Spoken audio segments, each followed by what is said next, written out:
Hello everyone, so in this video I'll be explaining you guys about problem 721 and I will be solving this problem by using PermaLearn.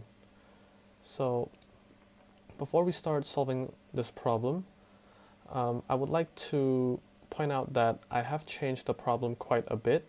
So originally the problem, if we take a look at this picture, and if we were to count the joints from left to right, it's actually A, C, B.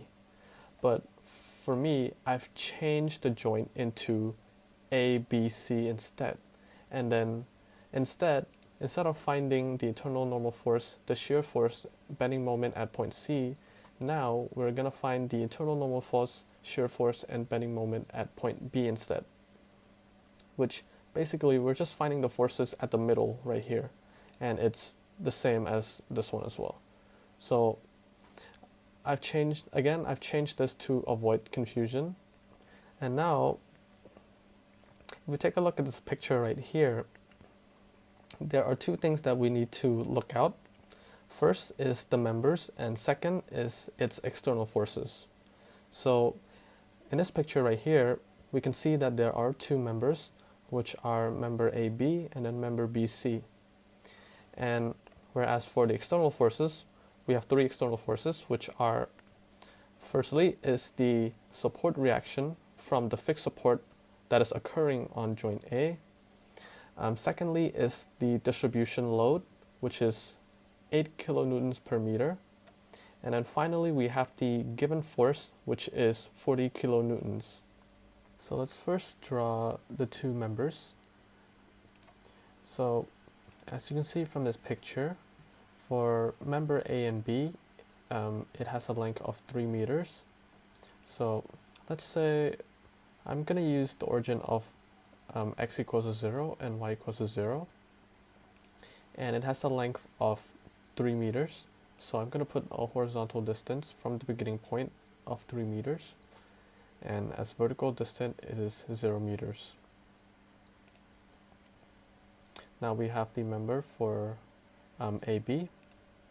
And now let's create the member for BC. So the member for BC has the length of 6, and it also includes this extra 0.3 as well. So it would be 6 plus 0.3, that is 6.3.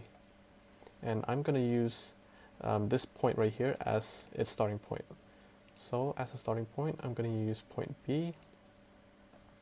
And then for the horizontal distance, that was 6.3, and vertical distance is 0 still. Let's add that. And now we have the member for BC. Now let's take a look at the external forces. So let's first look at the support reaction of fixed support on joint A. So we know that joint A is a fixed support because it's stuck to a wall. And so I'm going to use, so let's start off with joint A, and then the support type is fixed. So let's add that. Now we have joint A, and it is considered as a fixed support.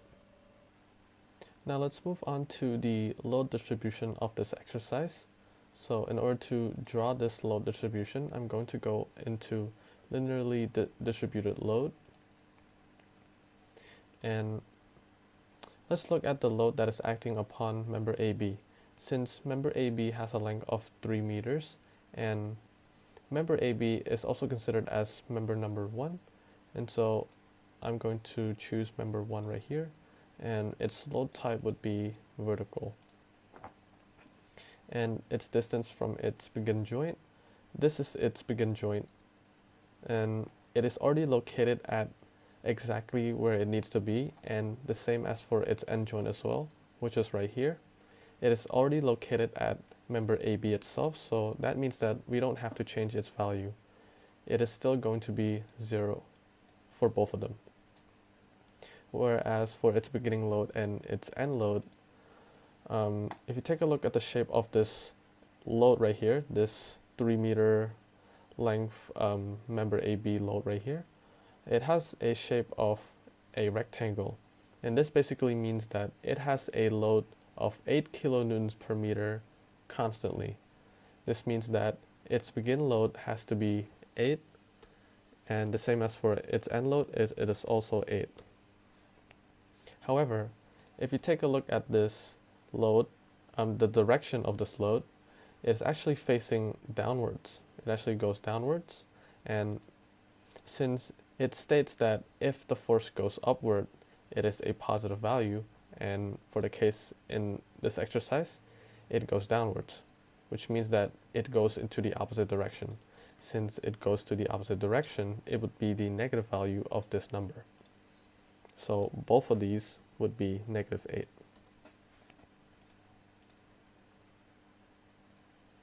Now let's take a look at the load acting upon this middle section right here, this 3 meter length middle section.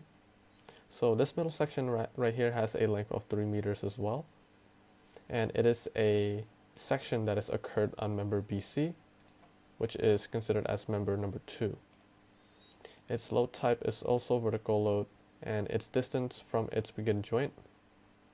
This is its begin joint, and it is already located at, again, it is already located at where it needs to be, so its value is still 0 still.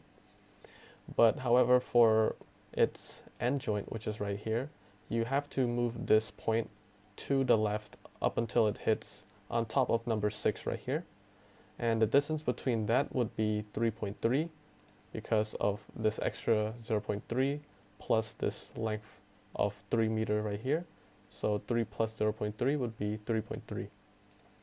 So I'm going to put distance from end joint 3.3. Whereas its begin load, it also has the shape of a rectangle, the same as for this previous load right here. So both its begin load and its end load is also minus 8 as well. And now finally, let's take a look at the load for this final section right here. This section also has a length of 3 meters, and it is located on member BC, which is also on member number 2. The vertical load, it is still a vertical load, and the distance from its begin joint. Its begin joint is right here, and you want to move it to the right up until it hits on top of number 6 right here, which has a length of 3 meters. So I'm going to put 3 meter for distance of beginning joint, and for its end joint, this is the end joint right here, and you want to move this point to the left up until it hits on top of number 9 right here, and this distance right here is 0.3 because of this extra little platform right here. So I'm going to put 0.3. And for its beginning load and end load, if you take a look at this picture, it is a shape of a triangle, and this basically means that at the peak of this load, it has a value of 8 kilonewtons per meter, and as it goes to the right, the more it goes to the right, it drops down all the way to 0 kilonewtons per meter. So its beginning load would be the peak of minus 8, and as it goes to the right, it drops down to 0. So its end load would be 0.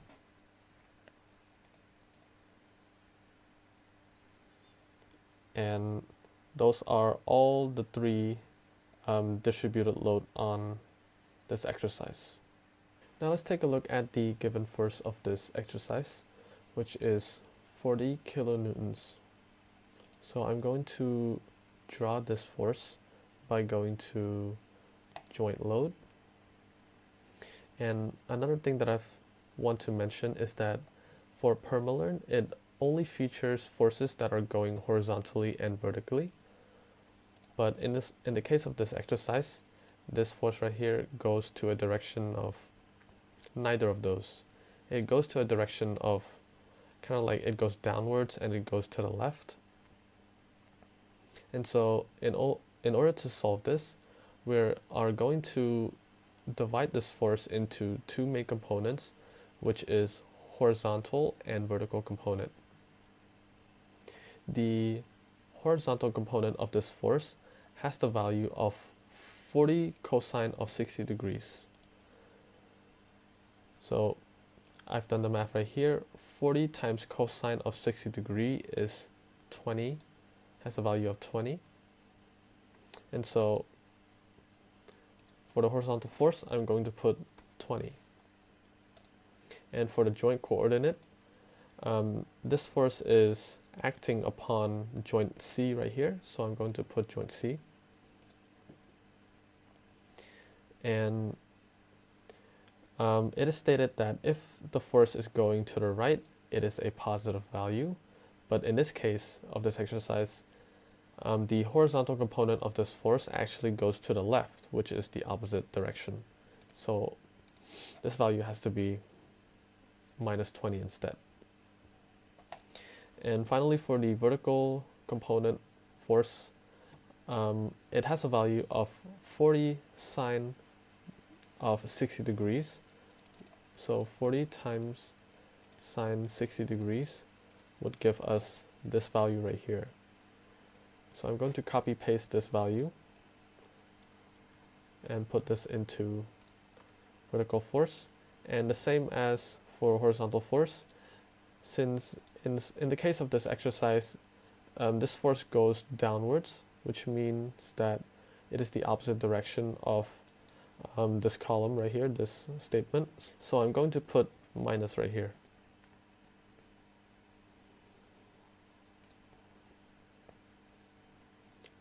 So far we have drawn everything that we need. We have drawn the support, we have drawn the distribution load, and we have drawn the given force as well.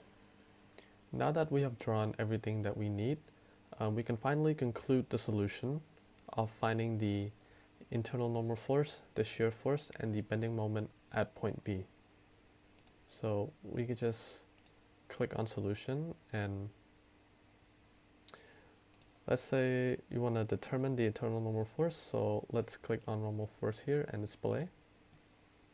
And you want to determine the normal force on point B. So joint B is exactly 3 meters to the right from the origin, which is right here.